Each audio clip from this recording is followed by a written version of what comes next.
কৃষ্ণ জয়গুৰু শংকৰ স্বাগতম জনাইছোঁ মোৰ অন্য এটি ভিডিঅ'লৈ আপোনালোকে চাবলৈ আৰম্ভ কৰিছে পদ্মগৈ ব্লগ। আজি মন্ত্ৰাজ বাপৰ এটি সুন্দৰ ভাগৱত ব্যাখ্যা আপোনালোকলৈ আগবঢ়াইছোঁ।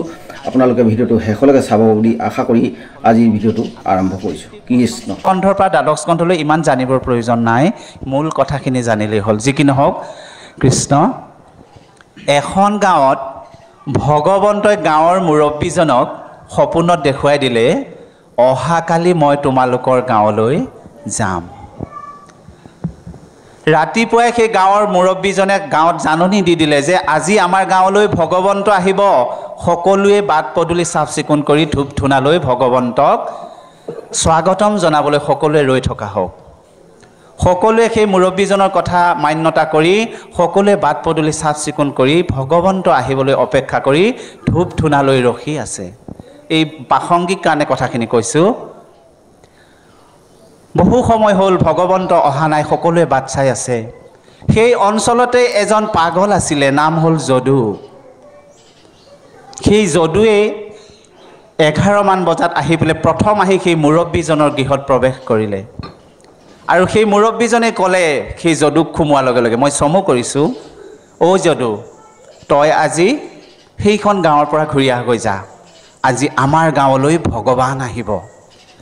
গতিকে ভগৱানক আমি প্ৰথমে সেৱা শ্ৰদ্ধা কৰোঁ, তাৰ পাছত তই ঘূৰি আহোঁতে আমাৰ ঘৰত সোমাবি, তাৰপিছত তোক খাবলৈও দিম আৰু কিবা এটা হাতত দিম, তই গুচি যাবি। যদুৱে কৈছে হ'ব দিয়ক। তেওঁ গুচি গ'ল। প্ৰত্যেকৰ ঘৰতেই সোমালে, কোনেও কিন্তু সন্মান নজনালে। গাঁৱৰ মূৰত এহাল বাপ আই আছিল, তেওঁলোক একেবাৰে দুখীয়া। দুখীয়া আচলতে ভগৱন্তই কাকো ধনী দুখীয়া কৰি পঠিওৱা নাই, মই কথাটো কওঁতে ভুল নুবুজিব। দুখীয়া সেইজনেই যিজনে মনুষ্য দেহাটো লৈ সাধু সংগৰ ওচৰলৈ অহা নাই, ভগৱন্তৰ নাম ল'ব পৰা নাই, সেইজনকহে দুখীয়া বুলি কৈছে। যি কি নহওক, সেই বাপ আই দুগৰাকীয়ে আলোচনা কৰি আছে, হৌৰা আজি আমাৰ গাঁৱলৈ ভগৱন্ত আহিব বুলি ৰাতিপুৱাই আমাক জাননী দি গ'ল। কিন্তু আজি আমাৰ কি দুৰ্ভাগ্য, আজি ভগৱন্তক সেৱা ধৰিবলৈ আমাৰ হাতত 10 টকা এটাও নাই। আজি আমাৰ ধূপৰ পেকেটটো কিনিবলৈ আমাৰ হাতত পইচা নাই। আজি হয়তো আমি ভগৱন্তৰ দৰ্শনৰ পৰা বিচলিত হ'ম। তেওঁলোকে মনত ভাবি আছে যে ভগৱন্তক আমি আৰু দেখা নেপাওঁ। তেনেকৈ ভাবি থাকোঁতেই যদু তেওঁলোকৰ পদূলিৰ মুখেৰে পাৰ হৈ গ'ল। পাৰ হৈ যাওঁতেই আইগৰাকীয়ে যদুলৈ চাই মাত লগালে, ঐ যদু। যদু যদুৱে ঘূৰি চালে, মোক মাতিছে নেকি? অঁ, তোকেই মাতিছোঁ, চাওঁ অলপ ঘূৰি আহচোন। যদু আহি নঙলাৰ মুখ পালে।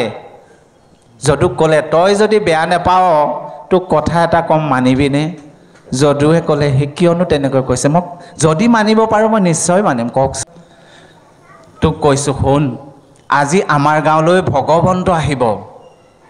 গাঁৱত জাননী ৰাতিপুৱাই দিলে, সকলোৰে বাটে পদূলিয়ে তুমি ধূপ ধূনা লৈ ভকতসকল ৰৈ থকা দেখি পাই আহিছানে? কৈছে, মই পাই আহিছোঁ সকলোকে। গতিকে সকলোকে যদি দেখা পাই আহিছা, আমাৰ বাটত কিন্তু ধূপো নাই, কলপুলিও নাই, একো নাই, তইতো দেখিছ? কৈছে, দেখিছোঁ। গতিকে আজি আমাৰ ধূপৰ পেকেটটো কিনিবলৈ আমাৰ হাতত পইচা নাই। গতিকে তোকে ভগৱান বুলি আজি সেৱা কৰিম, তই আমাৰ ঘৰলৈ যাবিনে?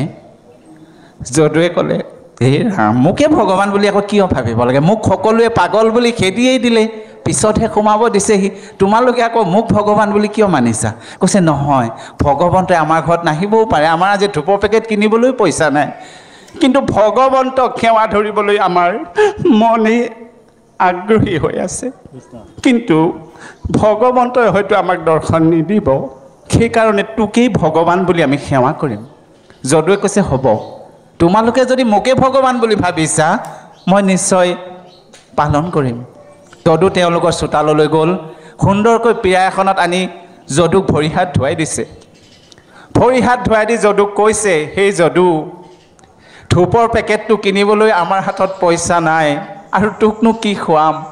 তোক এগিলাচ পানীকে আনি দিওঁ, তই সেই পানী গিলাচকে তৃপ্তিৰে যদি খাৱ, সেয়াই আমাৰ ভগৱানক ভোগ দিয়া হ'ব। যদুৱে কৈছে, হ'ব মা, তুমি যিদৰে মোক আপ্যায়ন কৰি মই তাকেই গ্ৰহণ কৰিম।